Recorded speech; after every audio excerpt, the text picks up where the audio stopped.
I'll cheat on you. When we decided to get married, my fiancé said this to me.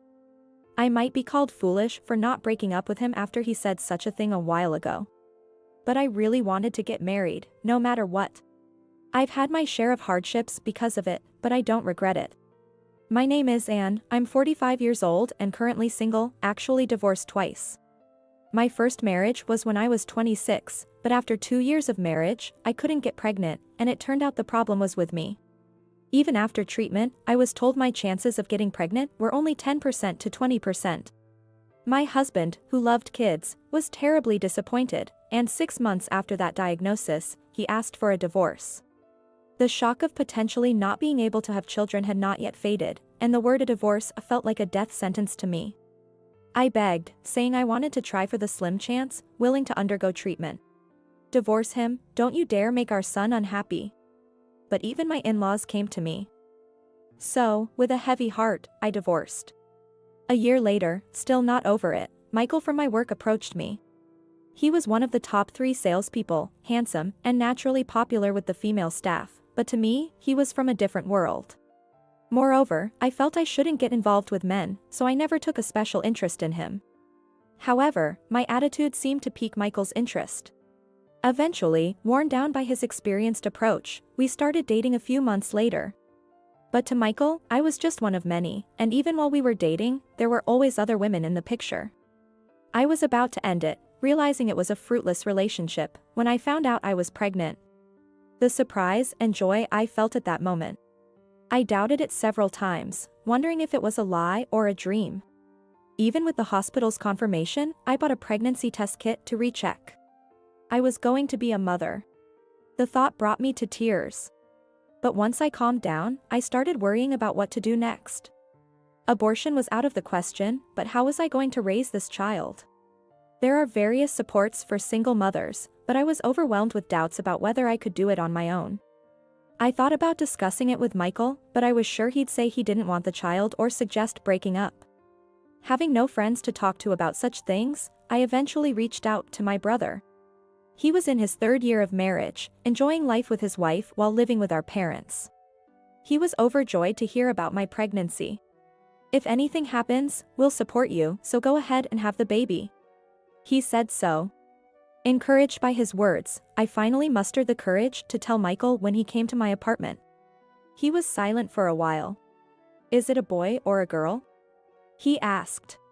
I don't know yet, but around the 17th week, we should know. I replied. Oh, I see.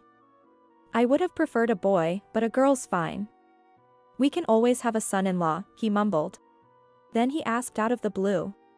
So, and, do you want to marry me? He asked me suddenly. I replied, of course, it's definitely better for a child to have a father. When I answered with a pounding heart, Michael had a few words to say. All right, let's get married. He said. Really? Are you sure? I was surprised. And then, Michael dropped another bombshell. I'll marry you, but I'm going to cheat. I was stunned by his words. If you don't like that, then no marriage. I won't acknowledge the child either. With those cold eyes fixed on me, I was so shocked I couldn't speak, and he just left, leaving me there. Panicking, I thought about many things. Michael doesn't love me, I'm just convenient for him, and he'll never stop playing around with other women. But a child needs a father, and I'm not confident about being a single mother. These thoughts raced through my mind, making it hard to decide. But this child is a miracle. I want to make this child happier than anyone else. I no longer love Michael, but a father is still better for a child. I don't know what the future holds, but I'll take a chance on this marriage. With that resolve, I remarried Michael at 34. Just as he declared, Michael's affairs never ceased. Though I was prepared, I sometimes expressed dissatisfaction with him, even after our daughter Lily was born, as he never changed his ways. He would always get furious. You should be grateful I married a trashy woman like you. Just shut up and take care of the kid. He would shout, sometimes even becoming violent. The bullying from my in-laws, especially my mother-in-law, was also terrible.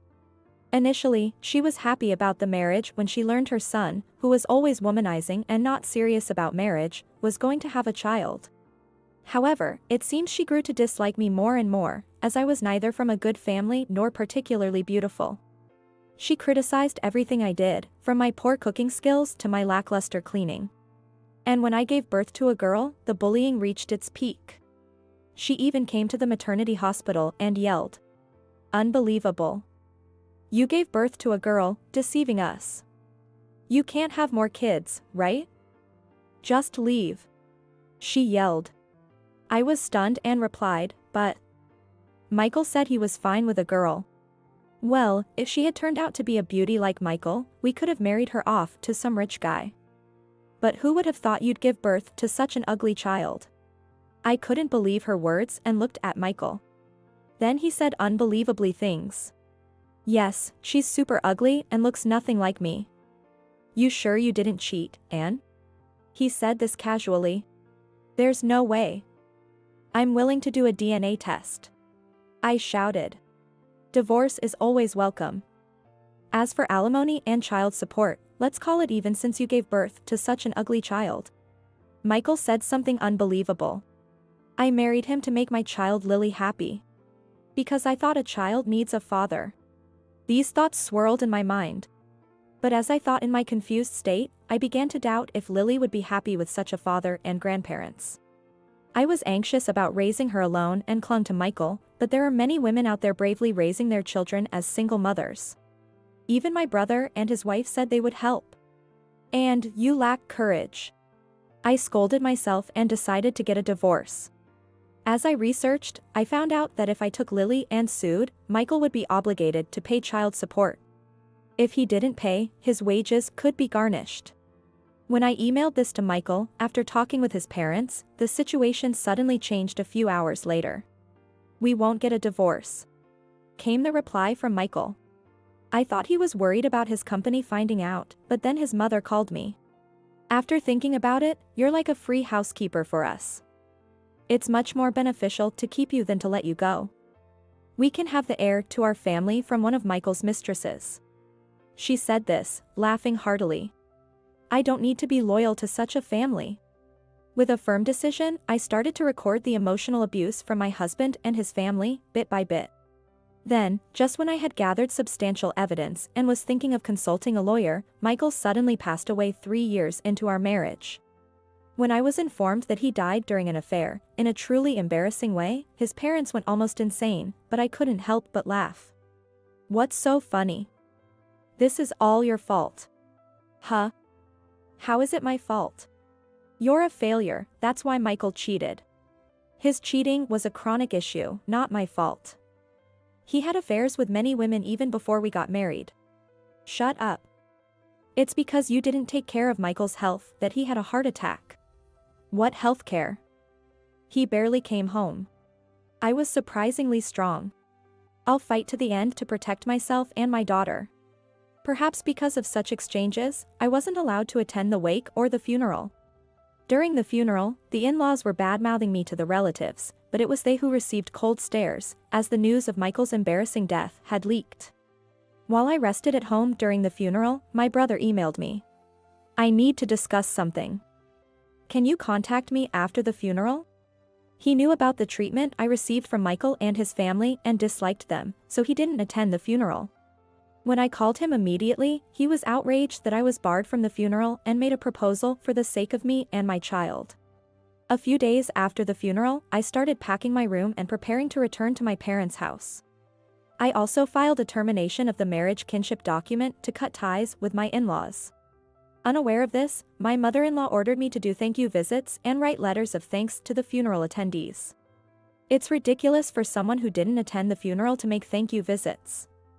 It would make your family a laughingstock. I ignored her. Also ignored the funeral home's payment. Then, a few days later, I left with my daughter to my parents' house without telling anyone. The next day, my furious mother-in-law called. "Where are you right now?" "At my parents' house."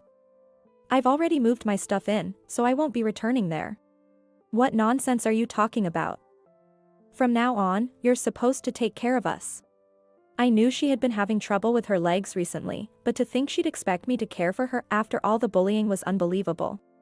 I've already completed the procedures, and we are now strangers to your family. Whatever happens to you in the future is none of my concern."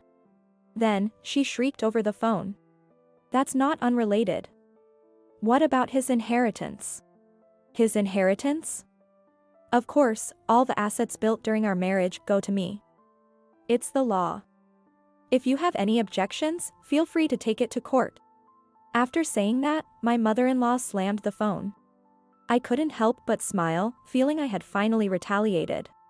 However, about 6 months later, apparently advised by someone, she called again. "Don't get too comfortable. Lily has a duty to take care of us." "No, she doesn't. It's the law. Lily and us are blood relatives, she has to care for us in our old age. Return Lily to us immediately." She was confident. But she was speechless at my next words. "There is no such duty. Lily is no longer related to you by blood." In fact, Lily had become the special adoptive child of my brother and his wife. Special adoption means completely severing ties with the original parents and relatives, becoming the child of the new parents. My sister-in-law, who had the same condition as me and couldn't have children, pleaded to adopt Lily as their special child. After about 6 months of custody, Lily recently became their child. It was really hard to let go of precious Lily. But if I didn't, I could see you tying her down and making her unhappy in the future. That's why I accepted my brother and his wife's strong wish. "You are horrible," my mother-in-law screamed. No wonder, as Michael was their only child, and with their declining health, they now had no one close to take care of them. "You won't be bothered by us anymore, so please enjoy your retirement with your husband," I said and hung up. I don't regret my decision. Before the adoption, I had divided Michael's inheritance for Lily. She was 3 then and is now 11, growing up healthily with my brother as her father and my sister-in-law as her mother. I sometimes visit my parents' house and interact with Lily as her aunt, and that's enough for me to be happy.